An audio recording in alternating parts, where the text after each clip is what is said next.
The Bert Show. Time to get buzzed on the hot goss from Hollywood with Abby. It's the Bert Show's entertainment buzz. Before you go into surgery, you're hoping your doctors are having a good day. It's one of those professions. You're hoping they leave the personal stuff at home. But Megan Fox might have taken her paranoia to an extreme because she revealed something interesting about her psyche on Alex Cooper's Call Her Daddy podcast. She says she is so superstitious about going under general anesthesia that she has a list of things that her doctors aren't even allowed to look at before she goes in for her procedure. When I go to have a surgery, it's a very big deal. And I have all my doctors have to meet with me before and have to tell me if they've seen any omens, if they saw any owls, crows, if anyone stepped on a spider, if there are any dead insects. Like, my doctors have to go through this with me because I'm very afraid of dying under general anesthesia. So I don't take surgery lightly, and therefore I have not had many of them because of that. So that's probably a saving grace that I have this paranoia or this fear, because God knows what I would have been up to. Do your doctors think you're insane? They're like, oh, this No, they bitch. love me. No, they love like, me. Yes, I saw an owl, Megan. Let's reschedule. No, we all. And by the way, I'm like, I'll still pay for the surgery. Just do not also make sure the music playlist, no music comes up that reminds you of like your ex-girlfriend or an ex-wife or anything that's going to make you upset because you are the surgeon.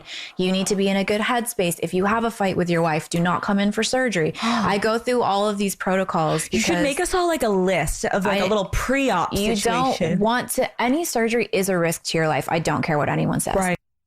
Well, yeah, it is. That's why you sign that paperwork. And I mean, whatever is going to make you feel better, but that is extreme. Yeah. And that's Megan Fox, right? This is Megan Fox. Yeah. And I'm guessing that she goes under that knife quite a bit. So I understand why she's got the fear, but I can't think of a better way to go. I mean, you're already sleeping. Yeah, that's true. That would be the least of my fears, right? I'm worried about like dying in a car accident under general anesthesia. Night. Yeah, I mean, if I'm her doctor and you're still paying me, I'm be like, oh yeah, I saw 2 owls this week, Megan. Give me the money. We'll schedule it for next week, and then just keep doing it until your house is paid off. But it's really interesting to hear her talk about her insecurities because everyone thinks she's gotten like 15 different surgeries, and she listed out all the things that she's gotten done, and she mentioned that one of the ones that she got was her nose done when she was 23. And we see a moment in this interview with Alex Cooper that she's so insecure about her nose that even though objectively, from like a societal standpoint, Megan Fox is the beauty standard. She's stunning. You can still hear that she wishes things were smaller or different. I can't believe I'm doing an interview without nose contour on. I'm traumatized. You don't understand what a big deal this is. This is like me not having done my eyebrows. It's very scary for me. I'm traumatized that you think that your nose won't look good right now because I'm like, the does my nose look like? No. I like to contour it down until it's just nostrils, like Voldemort. Just no nose, just 2 holes here. Maybe my attractions have changed, but I don't consider her like the pedestal of beauty. To me, it's very plastic and fake.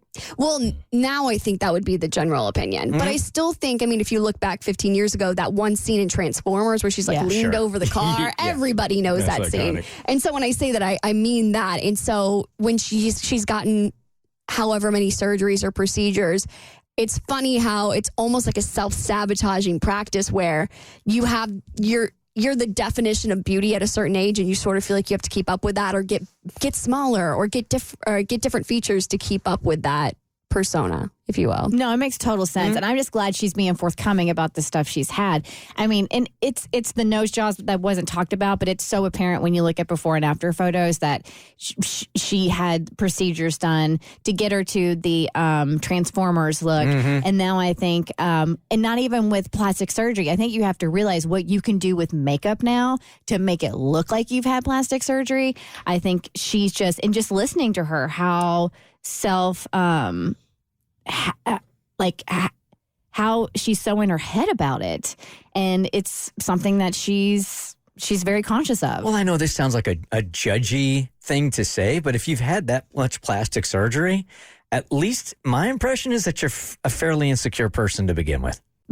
I think that's a fair assumption. Well, I think when you have all the money in the world and you see a problem for yourself, you're like, well, I can just throw money at this and I can fix it. And then you quickly realize that plastic surgery, there's an element of it where you do at some point just have to accept yourself. I have a friend who tells me all the time, she goes, I'm not ugly, I'm just poor. That's funny. It is funny. And she even said that there's one procedure that she will never reveal what she's gotten done because she says she wants to gatekeep it. So I don't know if there's some kind of like scarcity of the product, but I really want to know what it is. Do you think that there will be for women a time where this swings back? Yes. You know, the Kardashians here, I think, took us to a different level when it comes to cosmetic surgery and what the look is.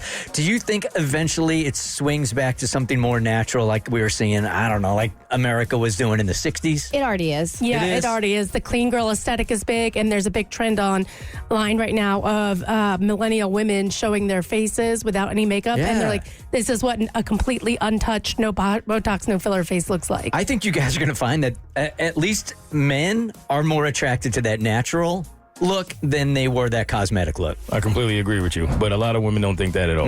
Yeah, I think Gen Alpha is probably going to roast Gen Z for all the procedures we want to get done, like the BBL.